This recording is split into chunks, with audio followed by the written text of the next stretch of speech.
Hello, and welcome to another edition of LPL Market Signals. My name is Lawrence Gillum, fixed income strategist here on the LPL Research team, and I'm your host today, and I can't think of a better person to join me today than our chief economist, Dr. Jeffrey Roach. So we're recording this podcast on September 13th, and after today's higher than expected inflation report, we're lucky to have Jeff here to talk through and dig deeper into today's inflation report. So with that, Jeff, how are you doing today? I know you're extremely busy, so thanks for taking the time.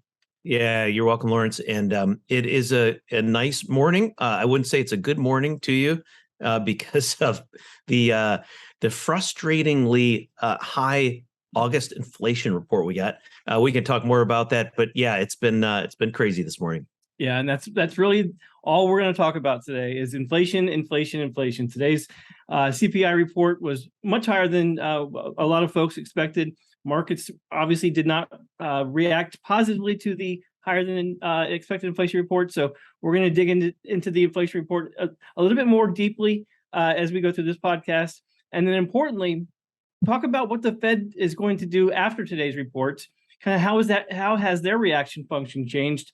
And then, with the $64,000 question, is a softish landing still a realistic possibility given what the Fed is likely to do and given the higher than expected inflation report? So with that, why don't we just go ahead and jump right in?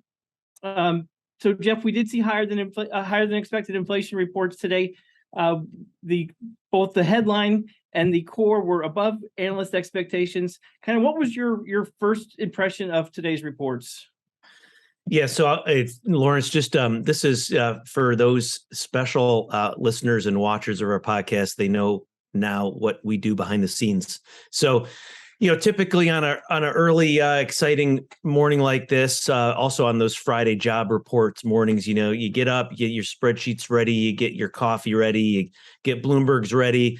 Also, always go. This is me just personally. I always go to the government websites, making sure that we're getting all the information as clearly and quickly as possible. Well, and the first thing that hit me when I was reading the report right on the BLS website this morning was really kind of the confusing, a little bit confusing report in the sense that you had airfare down, you had used car prices down, you had some components off their highs, but on the other side you had meat prices, chicken, fish, dairy, also of course rents, which is very, very important to track. You had some furniture, some of those components.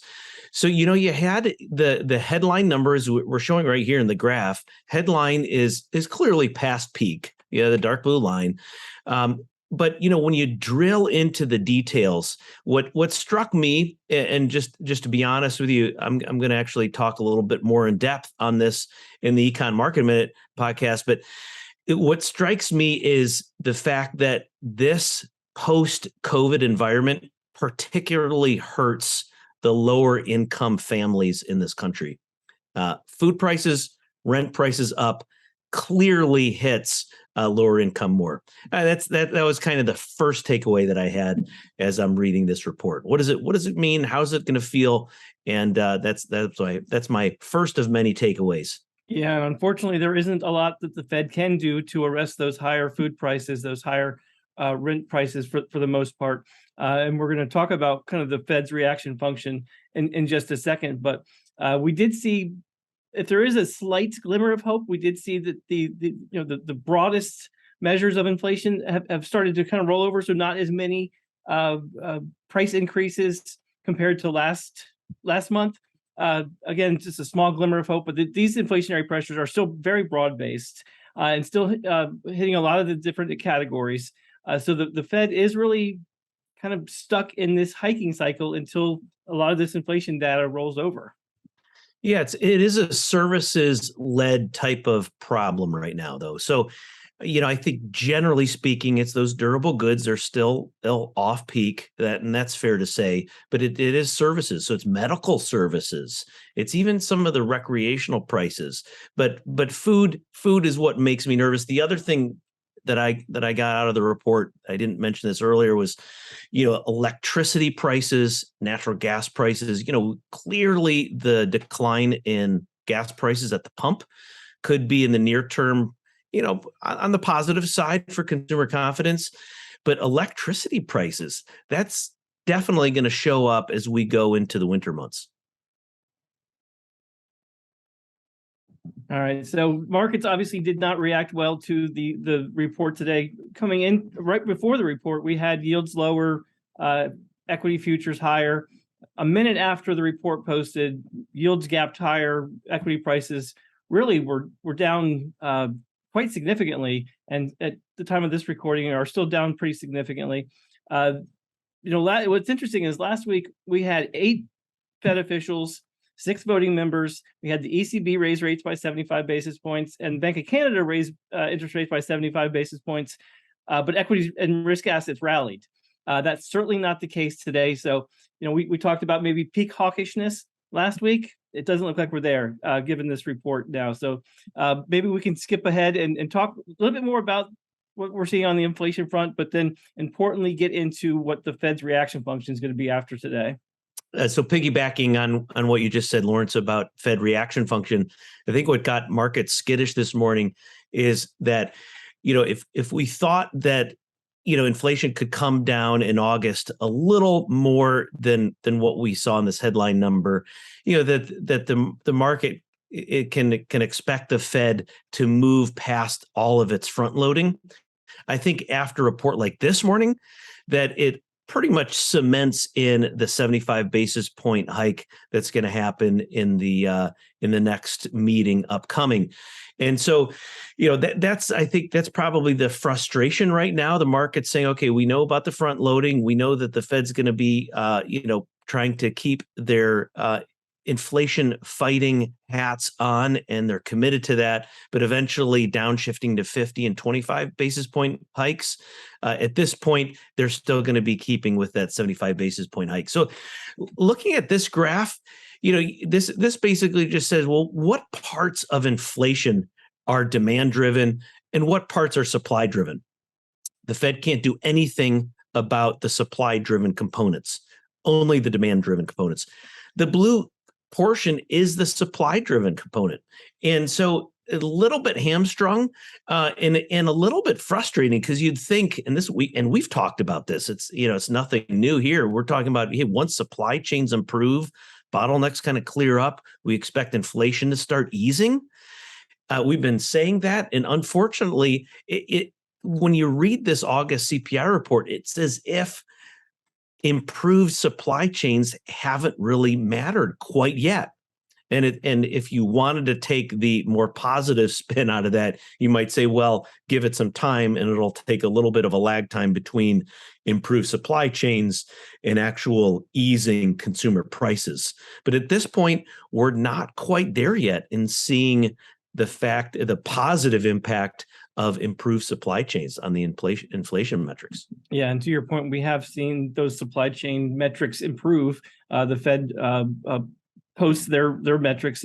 I think it's the first couple of days of the month, but we have seen some of those metrics improve. But yeah, to your point, it just hasn't shown up in the data just yet. So we do think that the Fed is again, to your point, is going to continue to hike rates, despite the fact that their rate hikes can only really impact half the inflation rates that we're seeing currently. So as it relates to central banks, we're seeing a pretty aggressive monetary response globally, given the high inflation pressures that we're seeing across the world. There's 40 central banks now that have increased interest rates by 75 basis points, again, including the ECB last week and the Bank of Canada again last week. And it sounds like the Fed is on track for another 75 basis point rate hike next week. But the fact that all these central banks are tightening at the same time, kind of what's our outlook for the impact that this is going to have on economic growth? Yeah, that's a great question. Lawrence, by the way, just a quick shout out to one of your blog posts from last week where you highlighted some of the ECB action. I thought that was a great blog post. If advisors haven't seen that yet, click on our LPL Research website and see last week's ECB note, as well as the most recent blogs for the CPI report this morning. So, one of the things that I'll say is that it's good to see coordinated activity among central banks. So, you typically will see a lot more volatility in FX markets, even in just general flows of capital across borders when you have, half the world tightening and half the world loosening. So in some ways, a coordinated effort is a good thing, you could say. And in this case, by far, you were seeing fairly coordinated activities across major countries. However, point of this graph is saying, China and Japan are the outliers right now. But in some ways, it's helpful. This is a global inflationary problem. It was a global pandemic. There was global shutdowns, global reopening. So in many ways, the fact that they're coordinating is a good thing. But overall, I would say in some ways you could say the U.S. central bank is more consistent and more aggressive in its hiking. They were the first ones to start front loading, clearly not offsetting their tightening decisions by providing stimulus like the ECB. It's almost as if you got one hand on the other hand, right? The ECB is saying, let's hike rates, but also provide stimulus for countries like Italy. The U.S. is quite hawkish and quite aggressive, but I think they can handle that because I think our U.S. economy is relatively better off than some of the others. One of the things I'm blogged about just briefly in one little passing comment, Lawrence, to your point about how this inflation report was received. When you think about higher electricity bills in this country, you think about the fact that the year-on-year growth rates now are as high as they were since 1981. Food prices highest since the 70s on a year-over-year growth rate. But it's really important to remember, we do not have an energy crisis like Europe does. And so hence the U.S. central bank can kind of get away with some of their hawkishness at this point. Yeah, the ECB is in a difficult situation, though, given the energy crisis that they're experiencing over there, and just the fact that they have not all these, but the peripheral parts of Europe are still highly indebted. And last time the ECB embarked on a aggressive rate hiking campaign, we had the European debt crisis. So they are much more challenged than we are here. 75 basis points is more than likely going to take place next week. The terminal Fed funds rate, though, after today's report has increased. Markets are expecting a terminal rate of about 4.25%, up from just under 4% following or right before this CPI report. So I think that's something important as well to talk about, just given the fact that if this does come to fruition, nearly 400 basis points of increases in 1 year are going to certainly impact the economy here in the U.S. And remind listeners, what's the lag for rate hikes and impacting the U.S. economy? Yeah, and on average, you kind of think of like a 12-month lag. It takes some time for things to kind of filter through. The increasing rates. It quickly shows up in borrowing costs, right? Look at where mortgage rates are right now. So on average, the national average for the 30-year fixed rate mortgage is over 6% right now. So that's going to filter through and start slowing down even more dramatically the slowdown we've already seen in housing. And so, I think at this point, the implications, Lawrence, of what you just said about, terminal rate above 4%, I think it really starts, changing forecast for 2024. I think you think about it. We had released our mid-year outlook about turbulence, et cetera. And the markets never sleep. So it's time to start thinking about 2023. And at this point, 2024 is going to be more and more important, especially as inflation continues to kind of stick around a lot longer than anybody had originally planned. Yeah, and along with rate hikes, by the way, we also have quantitative tightening going on in the background, where the Fed is not as active in bond markets. We saw that fairly evident yesterday with they had the Treasury Department had a 3-year and a 10-year auction yesterday, and it wasn't very well received. So without the Fed participating in these markets, we do expect a lot more volatility in the bond market, certainly, but also on the equity side. And it sounds like on the economic front as well. So I think that the main takeaway for investors is that expect a lot more volatility in the months and year ahead, given the withdrawal of liquidity. We don't think it's going to be to the point where it's going to be overly disruptive, but we do think that there is going to be increased volatility over the next 12 months. Yeah, just one extra point here, Lawrence, is that with this morning we got a good read on small businesses. Interesting that the most recent read, there's a massive uptick in firms being nervous about finding qualified workers, and at the same time less worried about inflation. So I think that's kind of an interesting read to say, from an investment standpoint, as you think about what this means for the markets and how we can allocate capital. It seems as if if we can keep productivity rates high enough in this country relative to the major trading partners, there's still going to be a slight bias toward U.S. assets being relatively more attractive than European or even Asian, Latin American, et cetera, some of those emerging markets. For sure. And one last comment before we put a bow on this and move into the Phillips curve of all things. It is important that we pointed out with small business optimism ticking higher, and we haven't seen inflation expectations unanchored yet either. So either market implied inflation expectations or survey data coming in. All these metrics point to inflation coming down. We just haven't seen it in the data yet. The data is backward looking, but all the survey data that we're seeing is somewhat positive in terms of expectations of falling inflation rates. So hopefully that does come to fruition. Yep. Well, you think about even like the ISM number. So these are real boots on the ground people that are in charge of purchasing, for numbers of global firms. So these people know what's happening. And so when they talk about prices paid for inputs and raw materials going down, that's believable. It's not a funny number. So the prices paid components clearly down. Some of the, as I mentioned, the small businesses a little less concerned on inflation relative to where they were just a couple months ago.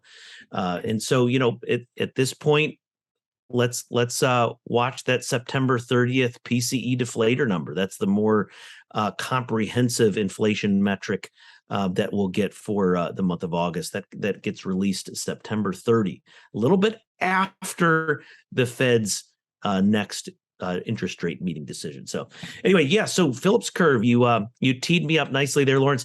This is basically just saying, let's explain or illustrate graphically the relationship between a tight labor market and inflation, the wage price spiral that everyone's talking about right now. Is that going to be a major factor on keeping inflation elevated? And the flip side is, do we have to experience pain in the marketplace, i.e., higher unemployment, in order to get inflation down? And the answer is, it's a little messy. It's not that clear. So you think about where we are in a post-COVID world, high inflation, low unemployment. It does not fit well for the traditional Phillips curve relationship. And it's possible that relationship has reset to a whole new regime.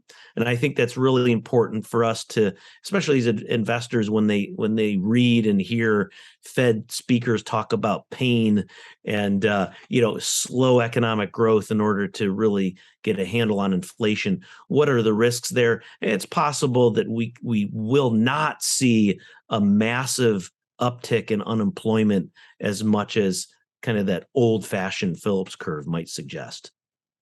Yeah, good stuff. You talk about this in your weekly market commentary, and I certainly wanted to bring it up because I thought it was a great point. But I will say, though, that now that we've talked about the Phillips curve in this podcast, I don't think they're ever going to let you and I do this alone again. I think this was too boring of a topic. But anyway, let's talk about what to expect ahead. Obviously, today we're recording this on Tuesday, September 13th. It was CPI day, but there are additional economic data points this week that are important to look out for as well. Yeah. So Thursdays is probably the big one for the markets. I think trying to ascertain how steady the economy is, given these headwinds. Retail sales comes out, claims come out. At this point, consumers are still spending. They're using tapping into credit, which is a little bit disconcerting. Using some of the other ways of spending in addition to just what they get from their paychecks. And I think that's probably the biggest thing where we want to track going into Q4 and going into next year. We think Q3 is going to grow positive. We'll be over 1% most likely quarter on quarter annualized for the third quarter. Fourth quarter might not be quite as aggressive, but it's 2023. What are those recession risks? At this point, it's a coin toss. A little bit higher risk depending on how aggressive the Fed continues to act, even after their September meeting. They meet again in November, December. So we have 3 more meetings for the rest of this year. And, at this point, the economy seems to be holding, but we could have a pretty nasty surprise in the retail sales numbers in August. And so if that happens, I think that'll add a little bit more volatility at this point. But industrial production, we don't talk about this a ton, but I like looking at that, especially as it relates to auto manufacturing. Inventories on auto dealers are still very low. That's why we had a nasty surprise in new car prices in this latest this morning CPI report. And if we can get an uptick in production from auto manufacturers, get a little bit better handle on inventories, we could possibly see some moderation even in the new car space. But that's not going to happen anytime soon. All right, good stuff as usual. So with that, we'll wrap it up. Thanks, Jeff, for joining. Obviously, great insights on a very busy day for you as the inflation report came out today. Thanks, Neil, for making this ready for consumer consumption. And everyone else, thanks for listening. We'll be back here again next week, same time, same place. Until then, thanks for listening, and I hope everyone has a great week.